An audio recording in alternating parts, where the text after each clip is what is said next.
Hi hello friends, welcome to Nagaveni Achar's kitchen. ಇನ್ನೇನು ಕಾರ್ತಿಕ್ ಮಾಸ ಮುಗೀತು. ಹೊಸ ಹೊಸ ನಾನ್ ವೆಜ್ ರೆಸಿಪಿಗಳನ್ನು ಕಣ್ಣು ಗೂಗಲಲ್ಲಿ ಹುಡುಕ್ತಾ ಇರುತ್ತೆ, ನಾಲ್ಗೆ ಹೊಸ ರುಚಿಯನ್ನು ಬಯಸ್ತಾ ಇರುತ್ತೆ. ನಾನಿವತ್ತು ಸೂಪರ್ ಆಗಿರುವಂಥ ಚಿಕನ್ ರೆಸಿಪಿಯನ್ನು ಮಾಡ್ತಾ ಇದ್ದೀನಿ. ಚಿಕನ್ ಲವರ್ಸ್ ಯಾರ್ಯಾರು ಇದ್ದೀರಾ?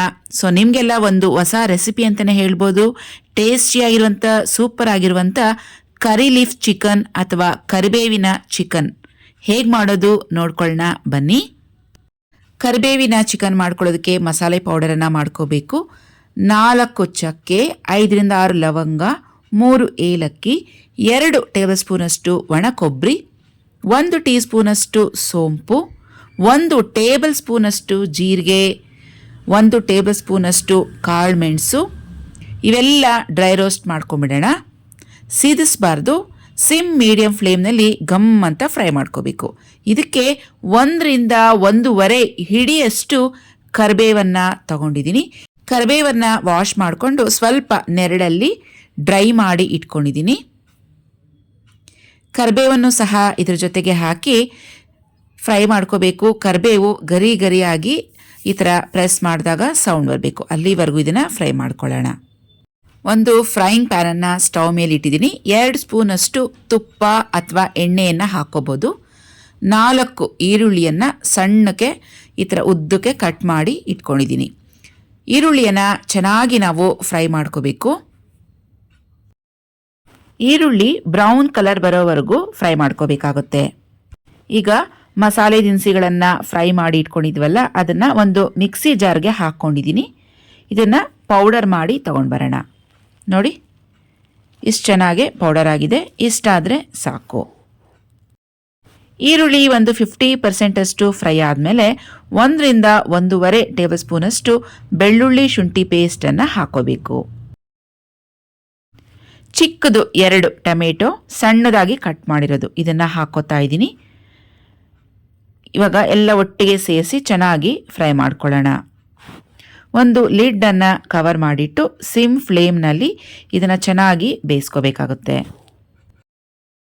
ಚಿಕನ್ ನಾನಿಲ್ಲಿ ಸುಮಾರು 1.5 kgಯಷ್ಟು ಸ್ಕಿನ್ಲೆಸ್ ಬ್ರಾಯ್ಲರ್ ಚಿಕನನ್ನು ತಗೊಂಡಿದ್ದೀನಿ. ಕ್ಲೀನ್ ಮಾಡಿ ಇಟ್ಕೊಂಡಿದ್ದೀನಿ. ಒಗ್ಗರಣೆಗೆ ಇವಾಗ ಚಿಕನ್ ಸೇರಿಸ್ಕೊಳ್ಳೋಣ. ಆದಷ್ಟು ನಾವು ಚಿಕನ್ ಬಳಸುವಾಗ ಸ್ಕಿನ್ಲೆಸ್ ಚಿಕನ್ ಬಳಸಿದ್ರೆ ಒಳ್ಳೆಯದು. ಏಕೆಂದರೆ ಫ್ಯಾಟ್, ಕೊಲೆಸ್ಟ್ರಾಲ್ ಏನಂತೀವಿ ಅದೆಲ್ಲ ಚಿಕನ್ನ ಸ್ಕಿನ್ನಲ್ಲೇ ಇರುತ್ತೆ. ಆದಷ್ಟು ನಾವು ಸ್ಕಿನ್ಲೆಸ್ ಚಿಕನ್ ಬಳಸೋದ್ರಿಂದ ಆರೋಗ್ಯಕ್ಕೂ ಕೂಡ ಒಳ್ಳೆಯದು. ಈಗ ಅರಿಶಿನ ಪುಡಿ ಸುಮಾರು 1/2 ಸ್ಪೂನಷ್ಟು ಹಾಕಿದ್ದೀನಿ.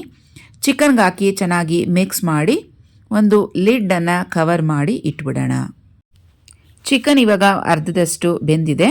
ರೆಡ್ ಚಿಲ್ಲಿ ಪೌಡರ್ 1 ಟೀ ಸ್ಪೂನಷ್ಟು ಹಾಕಿದ್ರೆ ಸಾಕು. ಬ್ಲ್ಯಾಕ್ ಪೆಪ್ಪರ್ ಕೂಡ ಹಾಕಿದ್ದೀವಿ, ನೋಡಿಕೊಂಡು ಹಾಕ್ಕೊಳ್ಳಿ. ಧನಿಯಾ ಪೌಡರ್ ಇದು ಸುಮಾರು 1ರಿಂದ 2 ಸ್ಪೂನಷ್ಟು ಹಾಕ್ಕೋಬೋದು. ಧನಿಯಾ ಪೌಡರ್ ನಾನಿಲ್ಲಿ ಮಸಾಲೆ ಧನಿಯಾ ಪೌಡರನ್ನು ಹಾಕ್ತಾ ಇದ್ದೀನಿ. ಈಗಾಗಲೇ ನಿಮಗೆ ಮಸಾಲೆ ಧನಿಯಾ ಪೌಡರ್ ಹೇಗೆ ಮಾಡೋದು ಅಂತ ವಿಡಿಯೋ ಮಾಡಿ ಹಾಕಿದ್ದೀನಿ. ರುಚಿಗೆ ತಕ್ಕಷ್ಟು ಉಪ್ಪು ಕೂಡ ಹಾಕಿ ಇದನ್ನು ಚೆನ್ನಾಗಿ ಮಿಕ್ಸ್ ಮಾಡ್ಕೊಳ್ಳೋಣ. ಒಂದು ಲಿಡ್ಡನ್ನು ಕವರ್ ಮಾಡಿಟ್ಟು ಮತ್ತೆ ಬೇಯೋದಕ್ಕೆ ಇಟ್ಬಿಡೋಣ. ಚಿಕನ್ ಈಗ ಆಲ್ಮೋಸ್ಟ್ ಬೆಂದಿದೆ. ಈಗ ಇದರಲ್ಲಿ ನೀರಿನ ಅಂಶ ಏನಿದೆ ಅದೊಂದು 3/4 ಭಾಗದಷ್ಟು ಕಮ್ಮಿ ಆಗಿದೆ. ಫ್ರೈ ಮಾಡಿ ಪುಡಿ ಮಾಡಿ ಇಟ್ಕೊಂಡಿರುವಂಥ ಕರಿಬೇವಿನ ಮಸಾಲೆ ಪೌಡರನ್ನು ಹಾಕ್ತಾಯಿದ್ದೀನಿ. ನಾನಿವತ್ತು ತೊಗೊಂಡಿರುವಂಥ ಮಸಾಲೆ ಪೌಡರ್ ಅಳತೆ ಸುಮಾರು 1.5 kgಯಷ್ಟು ಚಿಕನ್ಗೆ ಸರಿ ಹೋಗುತ್ತೆ. ಸೊ ನಾನು ಎಲ್ಲ ಮಸಾಲೆ ಪೌಡರನ್ನು ಹಾಕ್ತಾಯಿದ್ದೀನಿ, ಯಾವುದನ್ನು ಉಳಿಸ್ತಾ ಇಲ್ಲ. ಆದಷ್ಟು ಈ ಚಿಕನ್ ಫ್ರೈ ಮಾಡುವಾಗ ಈ ಮಸಾಲೆ ಪೌಡರನ್ನು ಫ್ರೆಶ್ ಆಗಿ ಫ್ರೈ ಮಾಡಿ ಆವಾಗ ಪುಡಿ ಮಾಡಿ ಹಾಕೋದ್ರಿಂದ ಟೇಸ್ಟ್ ಚೆನ್ನಾಗಿರುತ್ತೆ. ಇವಾಗ ಇದನ್ನೆಲ್ಲ ಒಂದ್ಸತಿ ಚೆನ್ನಾಗಿ ಮಿಕ್ಸ್ ಮಾಡ್ಕೊಳ್ಳೋಣ. ನೋಡಿ ಎಷ್ಟು ಸೂಪರ್ ಆಗಿದೆಯಲ್ವಾ, ನೋಡ್ತಾ ಇದ್ದರೆ ಬಾಯಲ್ಲಿ ನೀರು ಬರ್ತಿದೆ ಅಲ್ವಾ. ಚಿಕನ್ ಲವರ್ಸ್ಗಂತೂ ಖಂಡಿತವಾಗಿಯೂ ಈ ರೆಸಿಪಿ ಇಷ್ಟ ಆಗುತ್ತೆ. ಮಸಾಲೆ ಪೌಡರೆಲ್ಲ ಹಾಕಿ ಚೆನ್ನಾಗಿ ಮಿಕ್ಸ್ ಮಾಡಿದ್ಮೇಲೆ ಒಂದು ಲಿಡ್ಡನ್ನು ಕವರ್ ಮಾಡಿಟ್ಟು 2 ನಿಮಿಷ ಆದಮೇಲೆ ಸ್ಟವ್ ಆಫ್ ಮಾಡ್ಕೊಳ್ಳಿ. ಈಗ ಫೈನಲ್ ಆಗಿ ಒಂದು ಎಕ್ಸ್ಟ್ರಾ ಟೇಸ್ಟ್ಗೋಸ್ಕರ ಒಂದು ಟಚ್ ಕೊಡ್ತಾ ಇದ್ದೀನಿ. ಒಂದು ಫ್ರೈಯಿಂಗ್ ಪ್ಯಾನ್ ತೊಗೊಂಡಿದ್ದೀನಿ. 2 ಟೇಬಲ್ ಸ್ಪೂನಷ್ಟು ತುಪ್ಪ ಬಿಸಿ ಮಾಡ್ತಾ ಇದ್ದೀನಿ. ಇದರಲ್ಲಿ ಒಂದು ಹಿಡಿಯಷ್ಟು ಗೋಡಂಬಿ ಫ್ರೈ ಮಾಡ್ಕೊತಾ ಇದ್ದೀನಿ. ಇದಕ್ಕೆ ಸ್ವಲ್ಪ ಕರಿಬೇವು ಕೂಡ ಹಾಕ್ಕೋಬೋದು ಬೇಕಿದ್ದರೆ. ಗೋಡಂಬಿ ನೋಡಿ ಚೆನ್ನಾಗಿ ಬ್ರೌನ್ ಕಲರ್ ಆಗಿದೆ. ಈಗ ಸ್ಟವನ್ನು ಆಫ್ ಮಾಡ್ಕೊತಾ ಇದ್ದೀನಿ. ಈಗ ಪ್ಲೇಟ್ನಲ್ಲಿ ಚಿಕನನ್ನು ಸರ್ವ್ ಮಾಡ್ತಾ ಇದ್ದೀನಿ.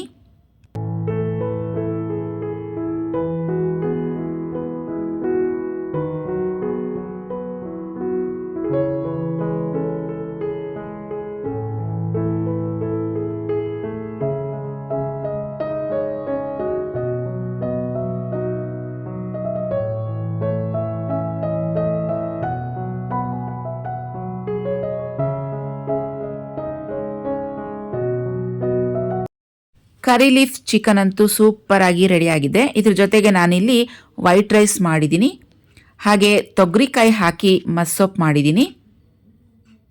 ಈಗ ಚಿಕನನ್ನು ಸರ್ವ್ ಮಾಡ್ಕೊತಾ ಇದ್ದೀನಿ. ಬಿಸಿ ಬಿಸಿ ರೈಸ್ ಜೊತೆಗೆ ಈ ಚಿಕನ್ ಡ್ರೈ ಅಂತೂ ಸೂಪರಾಗಿರುತ್ತೆ. ಒಂದ್ಸತಿ ಟ್ರೈ ಮಾಡಿ ಖಂಡಿತವಾಗಿಯೂ. ಮೇಲಿಂದ ಸ್ವಲ್ಪ ಗಾರ್ನಿಷ್ಗೆ ಗೋಡಂಬಿ ಮತ್ತು ತುಪ್ಪ ಹಾಕ್ತಾ ಇದ್ದೀನಿ.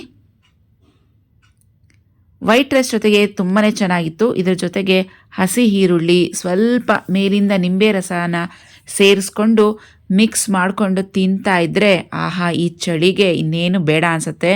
ಸೂಪರಾಗಿರುತ್ತೆ. ಖಂಡಿತವಾಗಿಯೂ ನೀವೆಲ್ಲ ಒಂದ್ಸತಿ ಪ್ಲೀಸ್ ಈ ರೆಸಿಪಿನ ಟ್ರೈ ಮಾಡಿ. ಹಾಗೆ ಕಮೆಂಟ್ನಲ್ಲಿ ತಿಳಿಸಿ ನನಗೆ ಈ ರೆಸಿಪಿ ಹೇಗೆ ಬಂತು ಅಂತ. ನಾನಿಲ್ಲಿ ಹೇಗೆ ಎಂಜಾಯ್ ಮಾಡ್ತಿದ್ದೀನಿ ಅಂದರೆ ಎದುರುಗಡೆ ಕ್ಯಾಮ್ರಾ ಇದೆ ಅಂತ ಕೂಡ ಮರ್ತೋಗಿದ್ದೀನಿ. ಅಷ್ಟು ಚೆನ್ನಾಗಿ ಎಂಜಾಯ್ ಮಾಡ್ತಾ ಇದ್ದೀನಿ.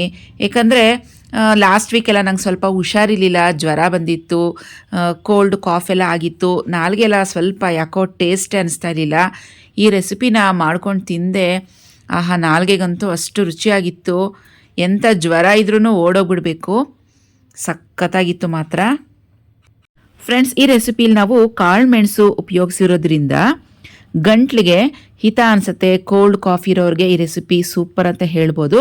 ಹಾಗೆಯೇ ಕರಿ ಲೀಫ್ ಕರ್ಬೇವಿನ ಸೊಪ್ಪನ್ನು ಉಪಯೋಗಿಸಿರೋದ್ರಿಂದ ನಮ್ಮ ಕೂದಲಿಗಂತೂ ಒಂದು ಒಳ್ಳೆಯ ಆಹಾರ ಅಂತಲೇ ಹೇಳ್ಬೋದು. ಈ ಚಳಿಗಾಲಕ್ಕೆ ನಮ್ಮ ಕೂದಲು ಹೆಚ್ಚಾಗಿ ಉದುರುತ್ತೆ. ಇಂಥ ಟೈಮಲ್ಲಿ ನಾವು ಈ ಕರ್ಬೇವಿನ ಸೊಪ್ಪನ್ನು ಹೆಚ್ಚಾಗಿ ನಾವು ಅಡುಗೆಗಳಲ್ಲಿ ಬಳಸ್ಕೋಬೇಕು. ವೆಜ್ ಆಗಲಿ ಇಲ್ಲಾಂದರೆ ನಾನ್ ವೆಜ್ ಆಗಲಿ. ನಾನಂತೂ ಸುಮಾರು 1 ಕಟ್ಟಷ್ಟು 1.5 ಇಂದ 2 ಹಿಡಿಯಷ್ಟು ಕರ್ಬೇವಿನ ಸೊಪ್ಪನ್ನು ಹಾಕಿ ಈ ಕರ್ಬೇವಿನ ಚಿಕನನ್ನು ಮಾಡಿದ್ದೀನಿ. ನೀವು ಕೂಡ ಖಂಡಿತವಾಗಿಯೂ ಈ ರೀತಿಯಾಗಿ ಟ್ರೈ ಮಾಡಿ.